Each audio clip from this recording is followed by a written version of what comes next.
Here's another way to succeed by listening. Choose a really successful person and take him or her out to dinner and listen. Ask questions and listen. If a man is poor, he can really help himself by taking a rich person out to dinner and listening. Spend $50, $60, $80, or $100. Go for the full 9 courses. Start with the hors d'oeuvres. Ask questions. The salad takes 15 minutes. Keep the conversation going. The biggest steak in town takes 45 minutes. Keep it rolling. Ask more questions. Pour on the dessert. Stretch the meal about 2 hours. See, if you get someone successful to eat and talk for 2 hours, he or she may drop ideas in your lap that could change your life. Multiply your income by 2, by 3, by 5. But you're right. Poor people don't usually take rich people out to dinner. That's the problem. The man says if he's rich, let him buy his own dinner. I'm not coming up with any money. And besides, if you work where I work, by the time you struggle home, it's late. You've got to have a bite to eat, watch a little TV, and get to bed. You can't spend all that time trying to find a rich man to feed. And this man's behind on his installment payment. Behind. He's a good worker, hard worker, sincere. But remember, you can work hard and be sincere all your life and wind up broke and unhappy. You've got to be better than a good worker. You've got to be a good listener. The third way to learn from others is to observe. Watch what successful people do. Here's why. Success leaves clues. Watch how the man shakes hands. Spend the money and time and the effort. They're all investments, time, effort, and money. But the payoff is so great, it's hard to compare the cost to the reward. First is the money, and it does take some money. I have a great suggestion for the cassettes and the books and the lectures, the seminars, and the videos you need for a constant flow of ideas and inspiration. Set up an educational fund. Take a portion of your income each month and set it aside to invest in all the means of the search for knowledge. Remember, the best money spent is the money spent to cultivate the genius of your own mind and spirit. Make sure you don't spend more for accommodation than you do for education. The money, small price. The promise, unlimited potential. Next is the time. That is a valuable expenditure. I understand that. To ask people for their money, that's one thing. But to ask them for their time, that's a major request. But I don't know any shortcuts to this. It takes time, precious time. The time you spend is that much less time you have to spend. You can get more money, but you can't get more time. However, life has a unique way of rewarding high investment with high return. This major investment you're making now, listening, could be that small fine-tuning you need for major accomplishment.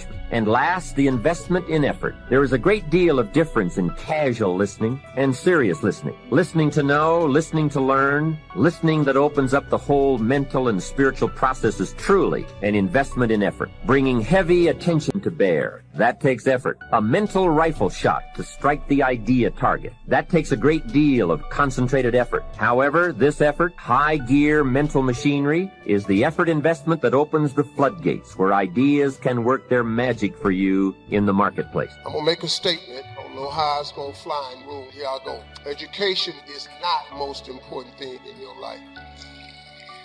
It's not.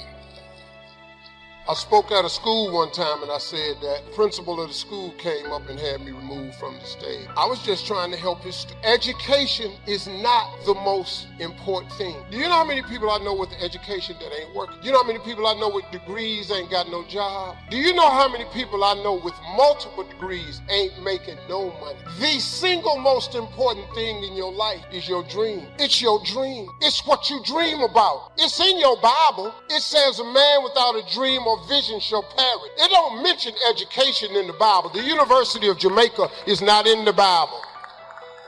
Harvard is not in the Bible. The Bible says a man without a dream or vision shall perish. If you got no dream, if you got no vision, you're sunk. You're done. I'm sorry. I'm just giving you the basics of how to be successful. This is how I got here. 1968, came off school off of a summer vacation. I'm 10 years old. The assignment the teacher had was everybody in the school class, write your name on a piece of paper and what you want to be when you grow up. I wrote on my paper, I want to be on TV. That's what I wrote. That lady said, turn in your paper. She went around the room, called everybody's name up. You had to stand while she read your paper. She read off everybody's name. She saved me for last. She said, little Stevie, come to the front. I'm thinking, okay, this is it. I ain't never had a gold star in school in my life. I've never been recognized for academic achievements in my life. I've never got an award of any kind in my life. Here I come. come little Stevie coming to the front. But I was poor. I had to wear my brother's clothes because I didn't have a comfortable beginning. I wasn't weaned. Steve Harvey's coming to the front. I got a belt that's too big, it's tied around me twice. I'm skinny and I'm heading to the front. I walk like, they used to call me Tater Chip in school because I was shaped like a potato chip. And I walked up there and I'm standing in front of class. Now I told you a minute ago I had a severe stuttering problem. I could not talk outside of my house. I stuttered severely. I thought this woman was going to give me a gold star because I figured nobody else in the class had wrote I want to be on TV but me. So mine must be the best answer of all of them. So I'm standing up there and that lady started in on me. She didn't call me up there to give me no gold star. She called me to the front to humiliate, and that lady did. She said, why did you put something like this on your paper? Now, you've called me to the front. You know I have a stutter problem. You know I can't talk. So she started, why did you write this on your paper? Who in your family ever been on TV? Who in this school ever been on TV? Who in this neighborhood has ever been on television? She said, why would you write something like that on your paper? And look at you standing there, you can't even talk. I was crushed. Why would you write that on your paper? You can't even talk. This is a teacher. You're supposed to be shaping and molding my mind. We pay you to educate. Why would you write something like that on your paper? You'll never be on TV. Every Christmas, I send her a flat screen TV. Jesus in my text tonight is teaching us the kingdom of heaven is lacking. The kingdom of heaven is lack. It's not this, but it's like this. He's using something that you can understand to explain something that is beyond human reasoning.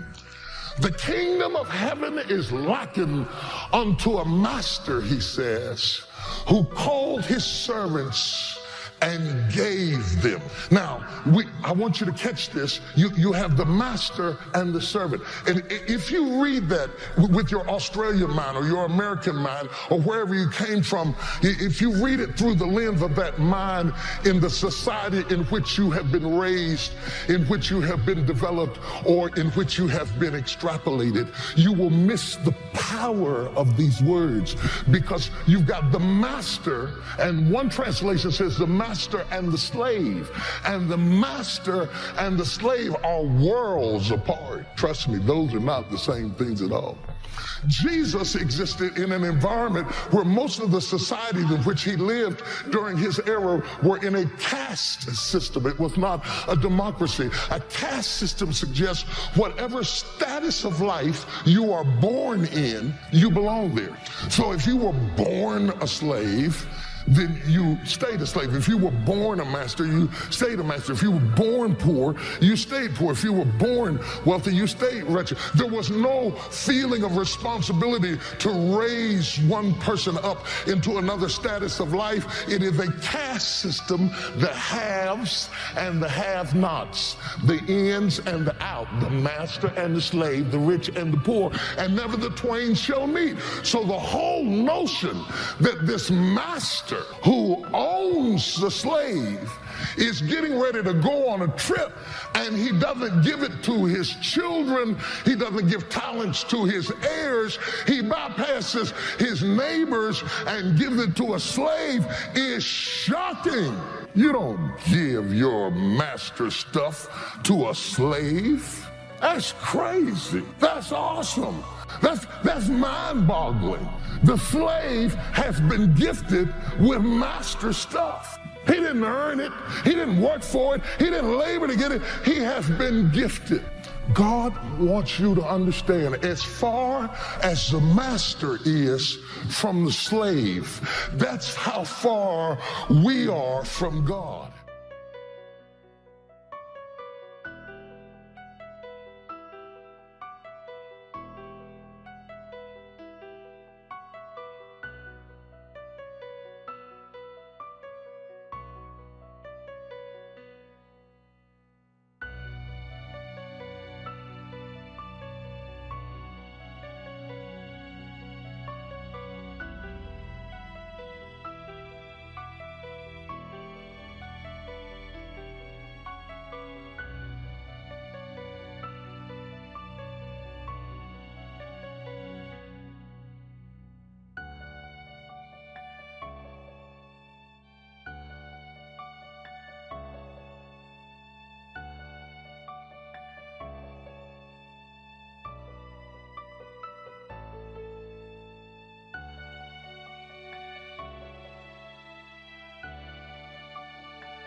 I was talking to my trainer the other day. We were working out in my backyard, man, and I sat down on the wall and I said, man, I'm struggling today. This is hard. And he said, what do you mean? I said, man, this workout is hard. He said, no, man, this is hard. He said, how you came from a poor kid in the projects to this house you got in this neighborhood, he said, that's hard. And I had to catch myself. Because working out ain't near as hard as the struggle to get where you want. Everybody in this room wants two things. Everybody wants to be successful and everybody wants to be happy. I'm going to tell you something about that. That happiness and success is available for every last one of you. But I'm going to tell you what you're going to have to do. You're going to change your mindset. The difference between successful people and non-successful people is right here. It ain't no difference.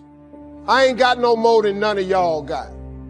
God gave me the same thing he gave y'all. God loved me the same as he loved all y'all. But you have got to change your mindset. If you think that they're gonna mail this money to your house, you're dead wrong about that. If you think they're gonna pave the way for you and make it easy, you're dead wrong about that. If you wanna be successful, you got to change your mind. And you're going to have some faith. Listen to me. Rich people think differently. So what I'm going to put in your head today is a rich people concept. The only difference between successful people and not is just how they think. Rich people think different. You don't need another program to be successful. You need to change the way you think. The problem with becoming a millionaire is that when you decide that you want to be a millionaire, you immediately start thinking, how can I become a millionaire?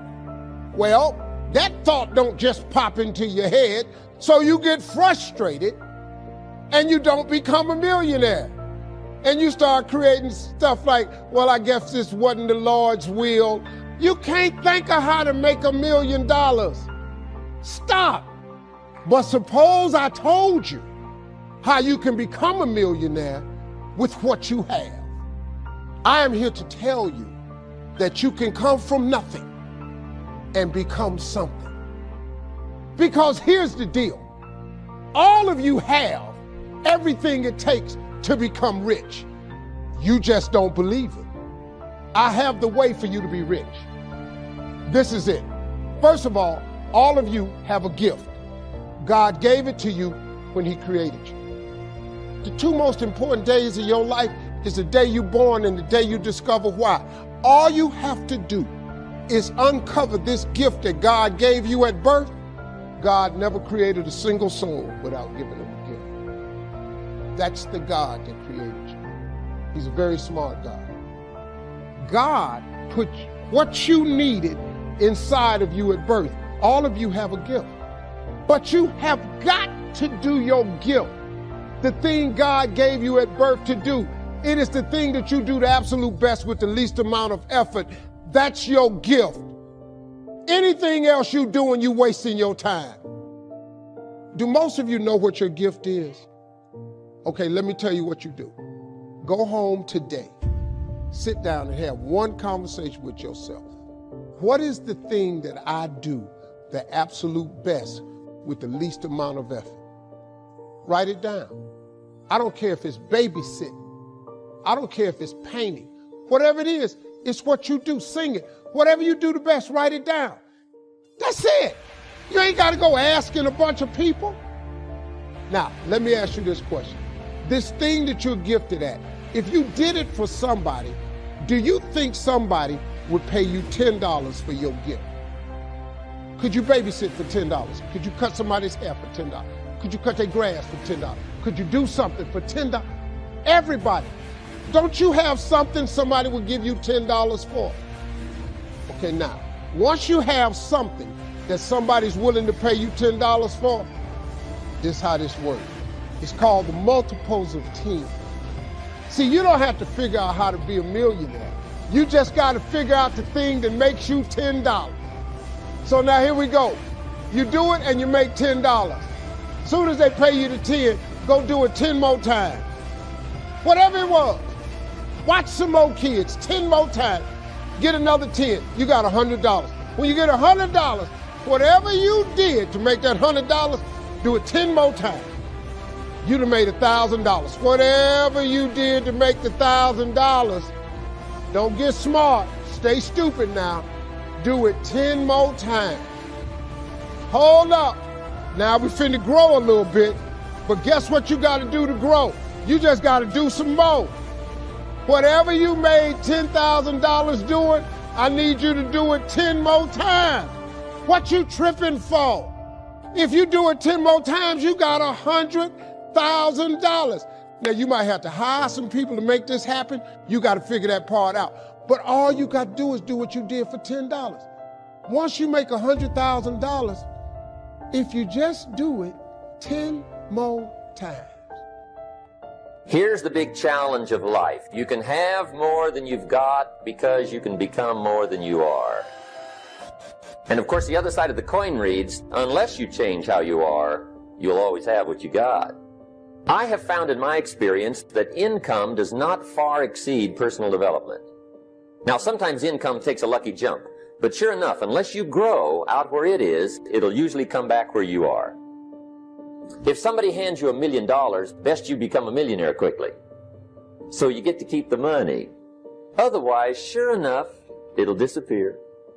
Somebody once said, if you took all the money in the world, divided it up equally among everybody, it would soon all be back in the same pockets. Success is something you attract, not something you pursue. So instead of going after it, you work on yourself. Personal development. Because true happiness is not contained in what you get. Happiness is contained in what you become. A friend of mine, Bishop T.D. Jakes, said, if you got a problem man or money can solve, you ain't got no problem. So I want you to think about your goals and dreams, and here's what I want you to do right now. I want you to say to yourself, it's possible. Let me share something with you. The easiest thing that I do every year is to live my dream. The easiest thing I do every year is what I do on a day-to-day basis. Those are the easy things that I do. Let me share with you the most difficult thing that I've ever done in my life. And that was to believe that I could do it. To believe that I, Les Brown, who was born in an abandoned building on a floor in a poor section of Miami, Florida, to believe that I, Les Brown, who was labeled educable mentally retarded, put back from the 5th grade to the 4th grade, to believe that I had the ability to live the life that I'm now living. And I want you to think about your goals and dreams, and I want you to expand them. Why? Because it has been said that most people fail in life not because they aim too high and miss. No, most people fail in life because they're just like I was for 14 years. They aim too low and hit. The reason that I procrastinated for 14 years was because when I was in the 5th grade and Mrs. Mary Ford Williams said to Mrs. Crompton, he doesn't belong here. He is slow. And they put me back from the 5th grade to the 4th grade. That affected me. They say sticks and stones will break your bones, but words will never hurt you. Yes, they will. What is it as you look in your past that's affecting you right now? I saw a movie called Magnolia. Powerful line in that movie. We might be through with our past, but our past is not through with us. But you've got to take full responsibility. If everything work out for you, fine. If you have the money, fine. If you can get the help and support of friends and family members and your spouse, great. But if you don't, all of those things are minor things. The major key to your reaching your goals is you. Nobody's going to work on your dream harder than you. You've got to take responsibility to make it happen. If it happens when you come out the gate, fine. But if you fail, so what? Come back again and again and again and again. If it's something that you love, if it's your passion, until you do it. The people that make it in this life, they look around for the circumstances that they want, and if they can't find them, they create them. It's you. You've got to take personal responsibility to make it happen. Don't see yourself as a victim. And it's hard. It's hard. Changing your life is hard. It's hard to keep your spirit up. And people don't see the vision. The sacrifice that you have to make, I can tell you from my experience, it's worth it. Here's something I want you to keep in mind. Life is a fight for territory. And once you stop fighting for what you want, what you don't want will automatically take over.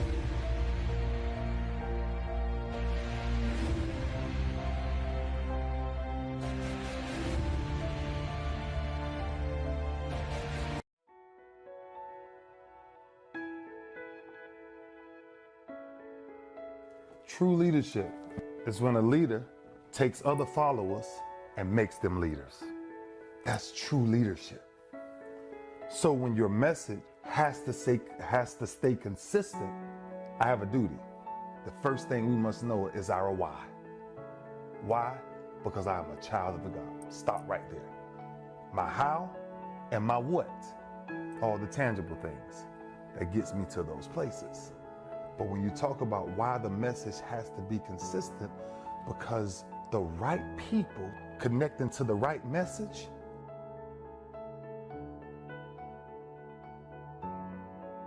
right timing. And that's where a lot of kids, definitely in today's time, their instant gratification comes from social media, comes from Instagram, comes from all of these different things. But me and you're old enough, none of that didn't exist. Right.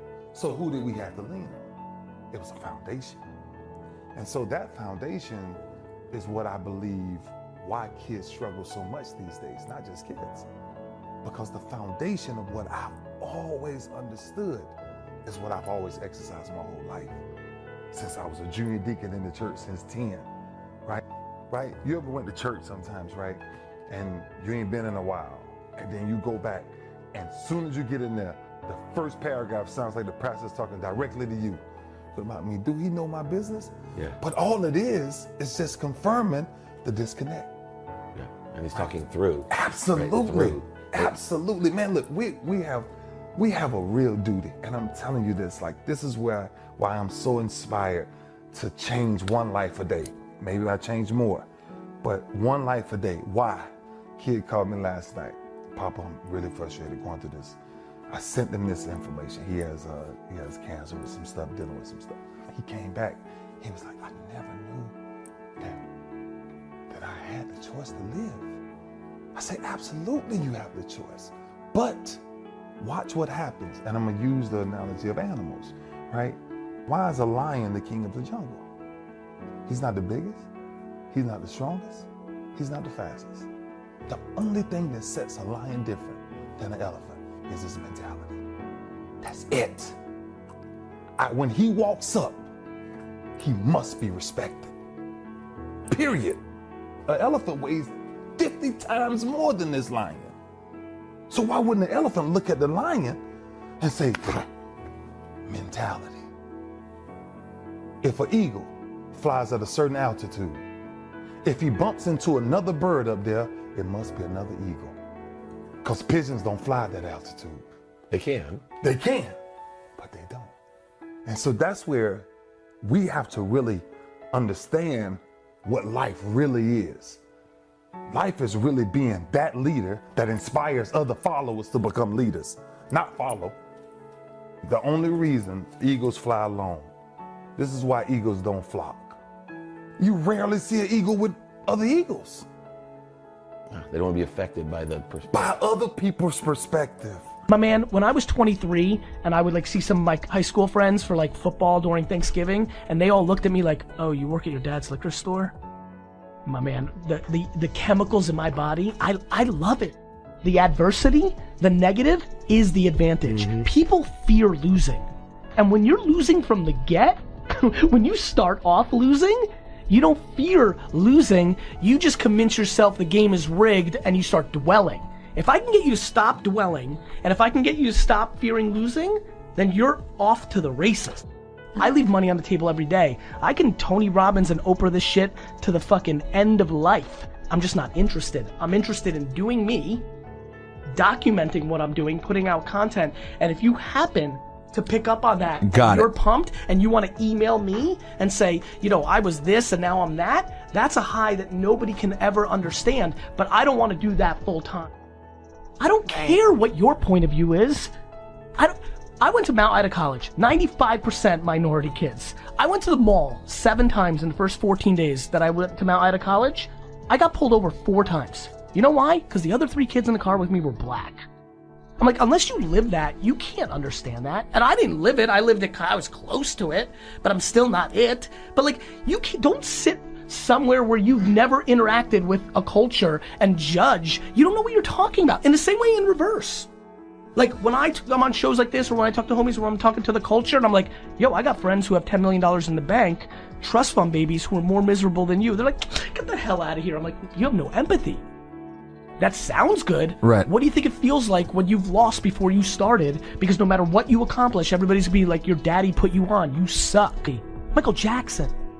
Like, what work? Like, I know that, like, it feels bad and there's all these things. It's better in life than ever now. Not because we're better as people, but because the internet is decentralizing the world. All this cryptocurrency, Bitcoin stuff, everybody's in the craze, they're not being thoughtful. It's not about Bitcoin, it's about blockchain and what that technology means, which means you and I can sell you my home, one quick transaction on the blockchain, we both trust it, it's good, and none of the banks and all these people get their hands in our business. Right. Like, shit's going down. So go get yours. Like stop telling me you're gonna, or stop telling me like you got held back. If you have a smartphone, and guess what? All of you do.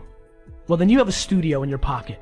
If you're so good, spit your do I have to tell you about all the people that went and did car studio videos and put it on Instagram and are popping? Like, stop bullshitting. Now there's no more excuses.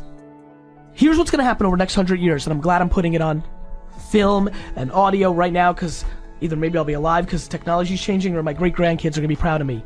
We're about to go through the craziest 100 year of human beings. We're going to take one big step backwards. We're in the beginning stages. I think we're gonna have a 10, 12 year of tension about all this shit. Right? This is not, by the way, this is not going away tomorrow. You have to understand what's gonna happen. Everybody's gonna get called to the mat. And then what people are gonna realize over the next 20, 30 years is like, wait a minute, everybody's flawed on something.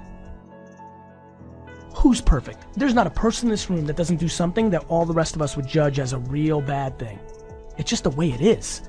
So it's gonna take us 40 years to get there. But once we do, people will be like, okay, wait a minute, we need to reset. Like, if everybody's got something, we need to react appropriately to that something. We need to have different conversations. Like the way we treat alcoholism today or depression today, the way we didn't 30 or 40 years ago, right? That scarlet letter is gonna change. And what's gonna happen is we're gonna live totally different lives. We're gonna be far more acceptant of shortcomings over time, because the hypocrisy is gonna be out the bag. Because if I ever think Hillary Clinton or Barack Obama or George Bush or Donald Trump has any impact on me, I'm a fucking loser. It is inherent in the nature of physical existence of life forms that challenges are an essential ingredient of their lifespan here, and part of the way through which they evolve. But when they say they evolve, really means is the one consciousness evolves, awakens into this dimension through the different life forms in different ways. And it awakens only because we are being challenged. And that is quite a relief to realize to be challenged doesn't mean there's something wrong. There's something wrong with my life that shouldn't be. If you believe or act as if this shouldn't be happening, then you get really unhappy.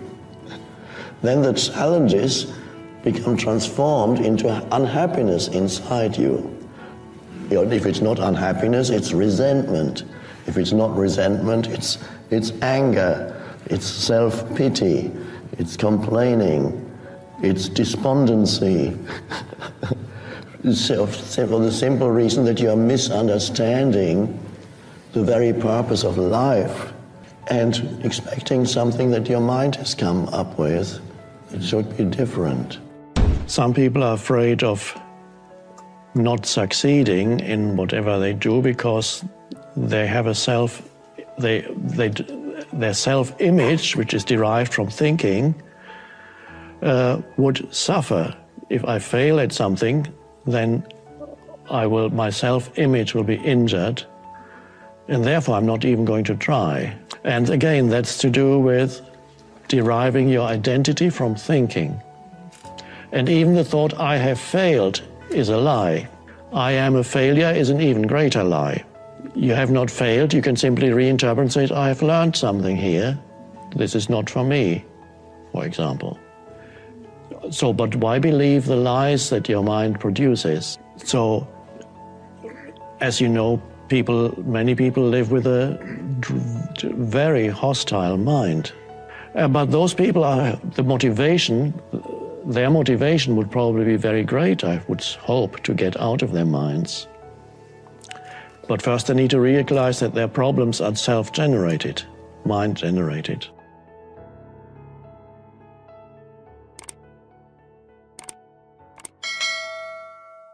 That every successful person has to do, including you. Believe it or not, every successful person in this world has jumped. I'm going to tell you what I mean by that. You are going to have to jump. You cannot just exist in this life. You have got to try to live. If you are waking up thinking that it's got to be more to your life than it is, man, believe that it is. Believe in your heart of hearts that it is. But to get to that life, you're going to have to jump. You see people in life, when you're standing on the cliff of life and you see people soaring by, when you see people soaring, going to exotic places, you hear about them doing wonderful things. Maybe you look up the street and your neighbor just gets a car every year, every 2 years. You know, how is he doing that? Have you ever thought, maybe this person right here has identified their gift and is living in their gift? Because your Bible says, your Bible says your gift will make room for you. Your gift, not your education. You go get an education, that's nice. But if you don't use your gift, that education only gonna take you so far. I know a lot of people got degrees, man, they ain't even using it. It's your gift. But the only way for you to soar is you got to jump. You got to take that gift that's packed away on your back. You got to jump off that cliff and pull that cord. That gift opens up and provides the soar. If you don't ever use it, you're gonna just go to work. And if you're getting up going to work on a job every day that you hate going to, that ain't living, man. You just existed. At one point in time, you ought to see what living's like. But the only way to see what living like, you gotta jump. And here's the problem. I'm gonna just be real with you. When you first jump, let me tell you something. Your parachute will not open right away. I'm sorry. I wish I could tell you it did, but it don't. When you jump, it's not going to open right away. You're gonna hit them rocks. You're gonna get some skin tore off on them cliffs. You're gonna get all your clothes tore off. You're gonna get some cuts on you. You're gonna be bleeding pretty bad.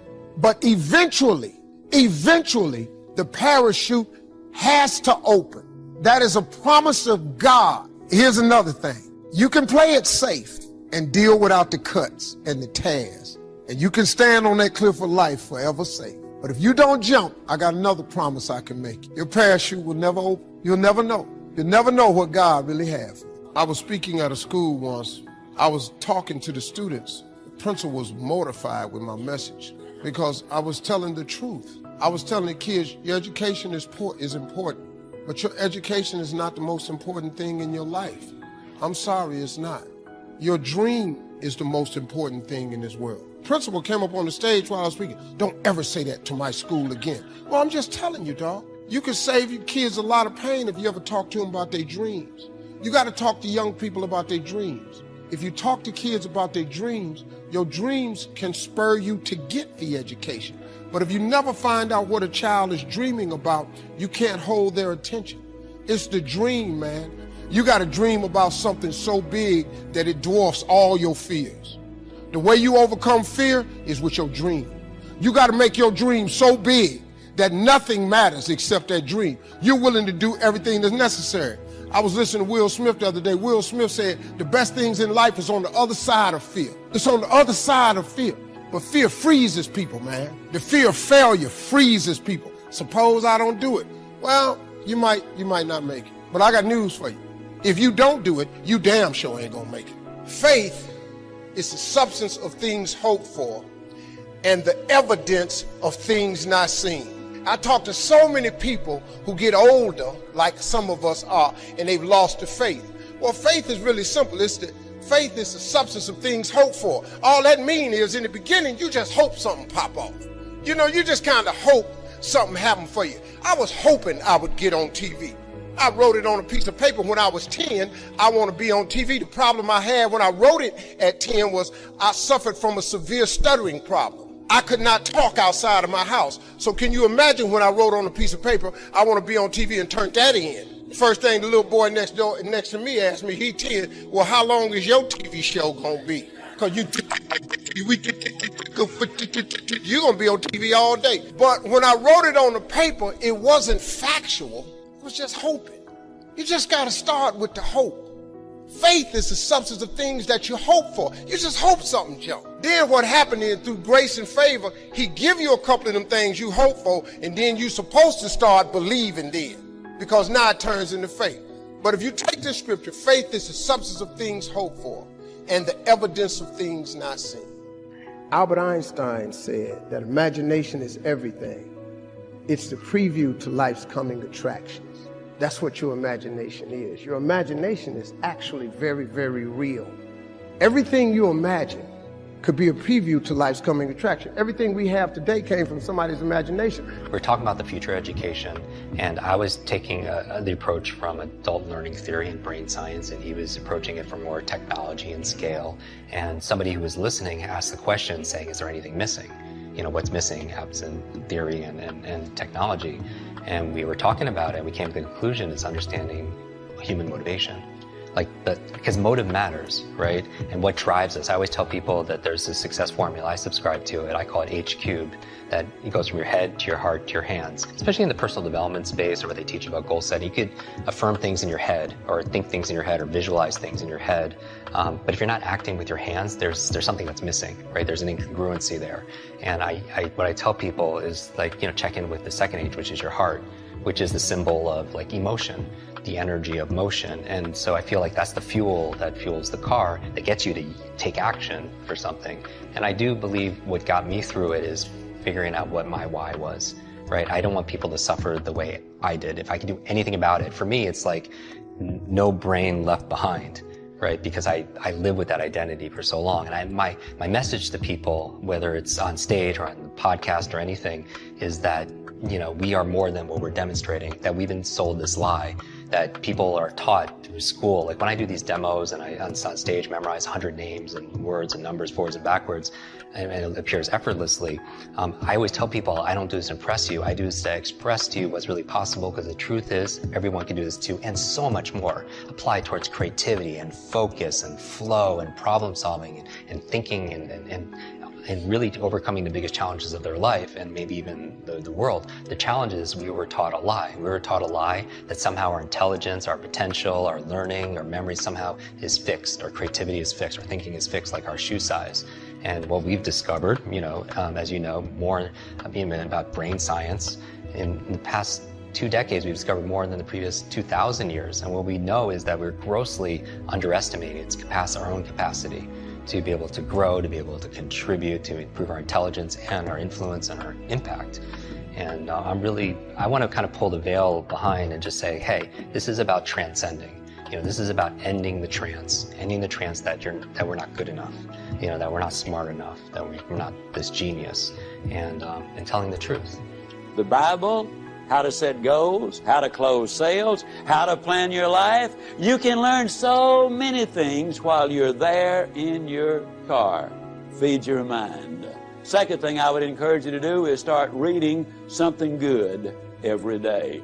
Did you know if you read 20 minutes a day, and you're an average reader, that at the end of the year you will have read 20 200-page books, and that the average American only reads one good book a year? Think of what an advantage that will give you over the competition in whatever field you're in.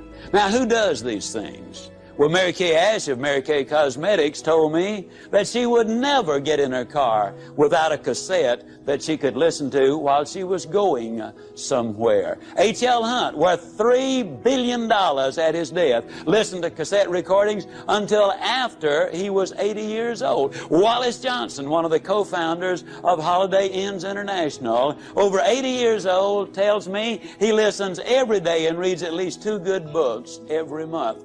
Alan Bean, one of the astronauts who walked on the moon, told me that the astronauts on their way to the moon and back, and please understand, these people have the best self-images, the most clearly defined goals, the most positive mental attitude. They're the most confident, competent people as a group, maybe that our country has. But these people were listening to motivational recordings on their way to the moon and back. And what a delight it is for me to be able to say that some of the recordings they were listening to were fantastic. You need to feed your mind. Now, a lot of times people say, yeah, you know, when I'm down in the dumps just a little bit, I really enjoy listening because it gives me a lift. Well, I'm glad to hear that, but let me give you the most surprising news maybe you've ever heard. It's good to listen when you're down. But, folks, the ideal time to listen is when you're sky high. Let me tell you why. When you're down, sometimes you grab at straws, and sometimes you grab the wrong straw.